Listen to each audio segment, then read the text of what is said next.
The vast expanse of the South China Sea glimmers under the scorching sun, waves rippling across one of the most contested waters on Earth. Here, nations don't just see blue oceans, they see power, pride, and survival. On this stage, two titans rise, locked in a dangerous dance: the United States of America and the People's Republic of China. And in July 2025, this dance edged dangerously close to confrontation. Reports emerged of a United States aircraft carrier task force maneuvering against Chinese warships in the South China Sea. This was no routine patrol, no mere show of presence. It was a calculated move, one that cornered Chinese vessels and sent shockwaves through the region. Today, we unravel the story of power, pride, and peril, an untold narrative of military might and geopolitical ambition. The South China Sea isn't just any body of water. Stretching over 3.5 million square kilometers, it is home to crucial sea lanes that carry more than $3.4 trillion worth of global trade every single year. Oil, gas, consumer goods, and technology flow through these waters like veins, carrying the lifeblood of the global economy. But beneath its surface lies more than just trade. Scientists estimate vast reserves of 11 billion barrels of oil and 190 trillion cubic feet of natural gas. For any nation, controlling these resources means energy security, industrial growth, and dominance. China claims almost the entire South China Sea, marked by its infamous 9-dash line, a sweeping claim that cuts into the exclusive economic zones of Vietnam, the Philippines, Malaysia, Brunei, and even Indonesia. For Beijing, these waters are non-negotiable, an extension of its historical territory. For Washington, these waters are international commons, free for navigation, free for all. On the horizon, cutting through the waves with majestic force, the USS Ronald Reagan Carrier Strike Group emerges. At its core, the Nimitz-class nuclear-powered aircraft carrier, a floating city of steel carrying more than 5,000 sailors and 70 aircraft. Surrounding it, guided missile destroyers like the USS John Finn and USS Rafael Peralta, bristling with Tomahawk cruise missiles, anti-air systems, and advanced radars. Further out, the silent hunter submarines lurking beneath the surface, unseen but always present.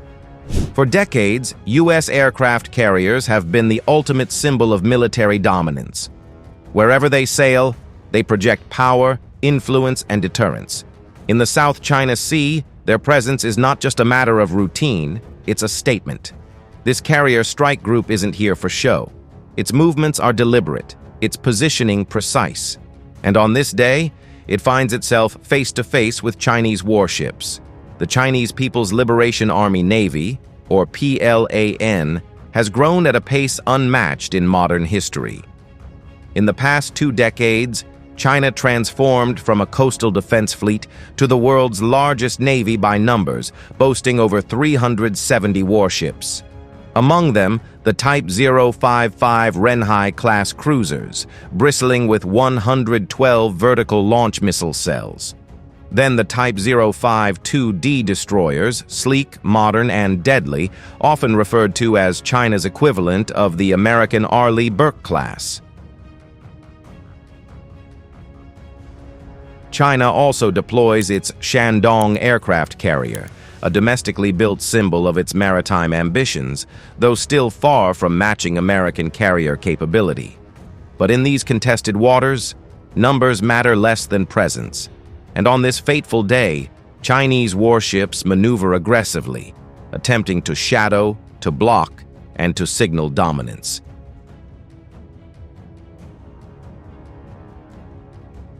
Radar operators on both sides track every movement, every blip on their screens, a potential threat. On the American carrier deck, FA-18 Super Hornets sit armed, ready for launch at a moment's notice. On Chinese destroyers, sailors grip consoles, awaiting orders.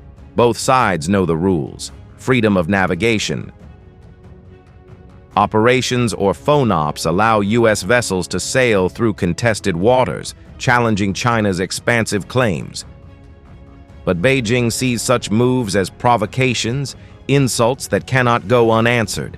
The American carrier positions itself at a choke point, maneuvering in such a way that Chinese vessels find themselves boxed in, cornered, as some reports later described. It is not an act of aggression, but a clear message.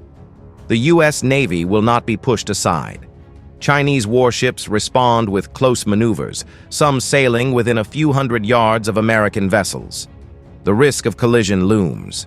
One miscalculation, one sudden move, could ignite a crisis. If China succeeds in controlling the South China Sea,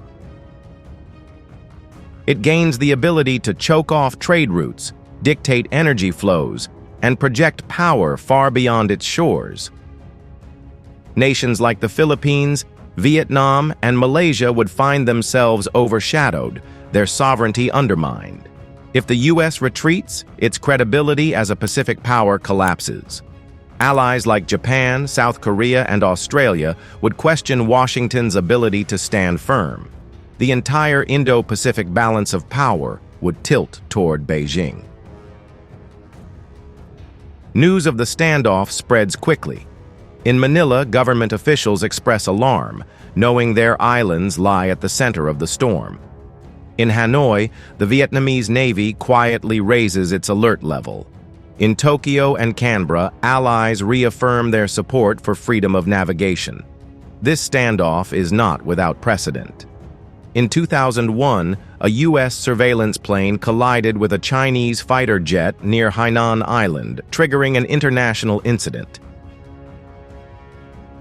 In 2018, a Chinese destroyer came within 45 yards of the USS Decatur, nearly causing a collision. The South China Sea remains contested, claimed, and coveted. The United States and China remain locked in rivalry, their paths colliding more frequently with each passing year.